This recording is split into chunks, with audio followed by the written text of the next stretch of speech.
So it's a new month. Welcome back. I had so much fun with the tarot readathon that I want to do a small monthly TBR with some more tarot prompts.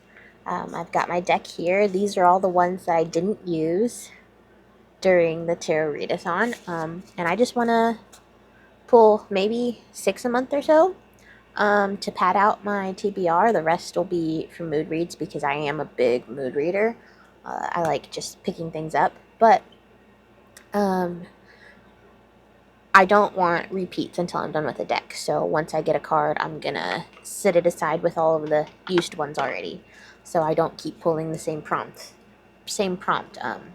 over and over. Because at the beginning of the tarot readathon, I got a couple of different cards multiple times, and I want space for new prompts. So, yeah, I think 6 is probably a good number, and the rest will be mood reading. And let's just pull. That one wants to come out. Two of Wands. I'm not going to do any of the tarot readathon like bonus spreads or bonus points for recommendations. I'm just going to go based off the prompts.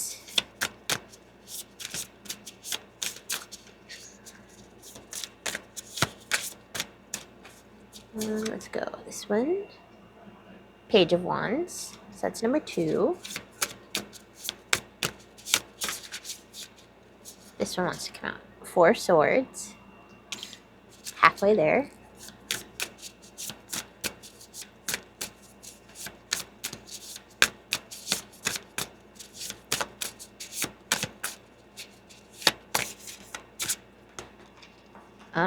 The last 3 all came out in one chunk. So we've got Judgment, the World, and 7 of Wands. So let me go check on those prompts and find books to fill them. Okay, I've got it all sorted out. For the first card we pulled, 2 of Wands. That prompt is continue a series you've already started. And I was torn between 2 series, but one of them will fit another prompt, so I went with the next one. I've got Second Grave on the left. It's the second in the Charlie Davidson series by Dorinda Jones, and Charlie Davidson is the Grim Reaper. And this time she's investigating a friend's disappearance. Well, her receptionist and best friend Cookie, one of her friends disappeared, and so they're investigating that. And meanwhile, Reyes is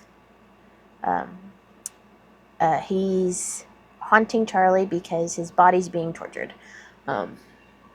So that's the second in the series. I've never read the second, but I've read the first one twice now.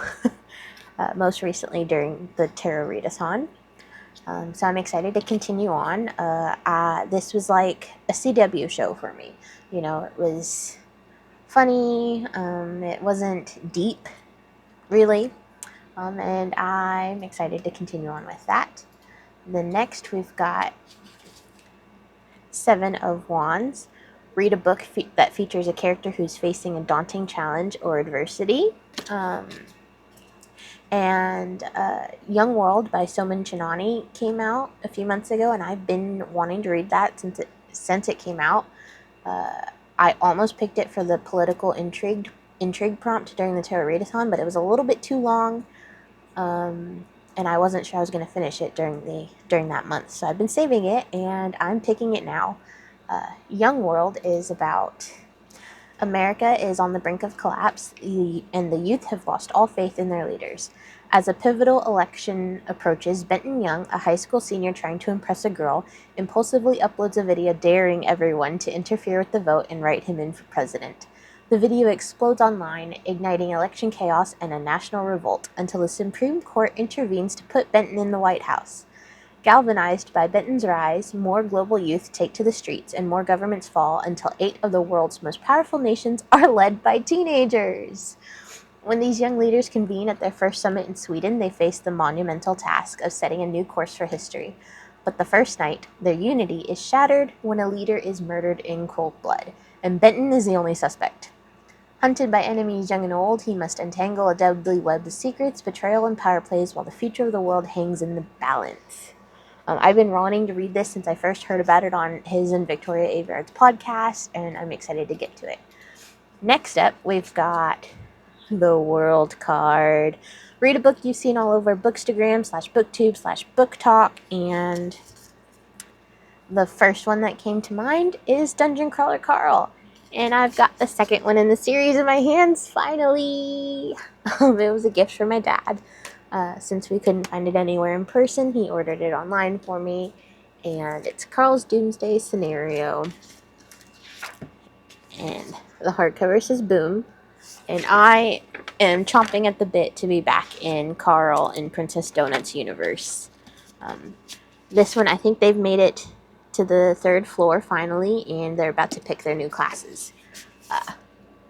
And the first one has become my all-time favorite book, so I'm so excited and so happy to be back into this series.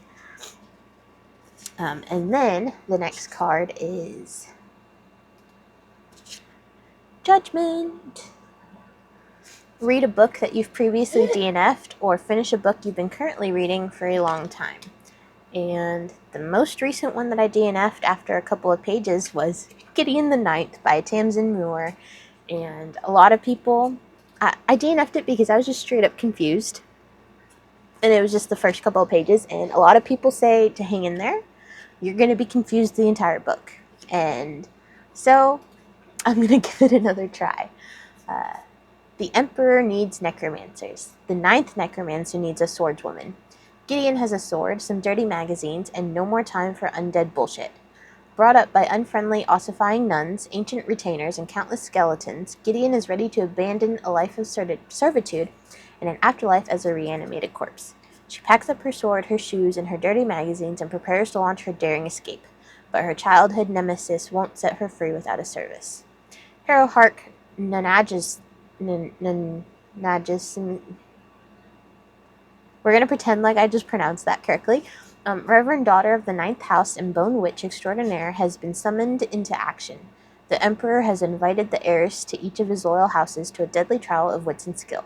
If Harrow Hark succeeds, she will become an immortal, all-powerful servant of the resurrection, but no necromancer can ascend without their cavalier. Without Gideon's sword, Harrow will fail, and the 9th House will die. Of course, some things are better left dead. And really, the only thing I know about this is toxic lesbian necromancers.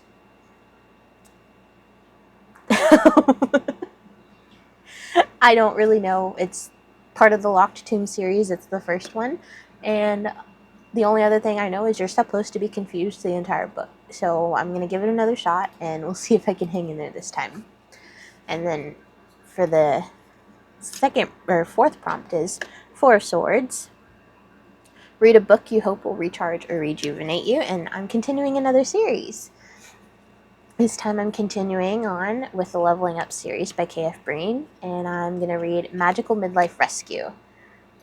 This series the cast of characters is so light and fun and kooky, and they bring a smile to my face every time, so I'm excited to dive back into that cast.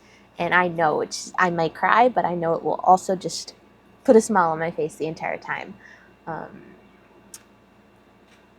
It says, when the crew goes rogue, the stakes get deadly. I don't want to read too much of it because it is number 11 in the series, I think. Yeah, it's number 11 in the series.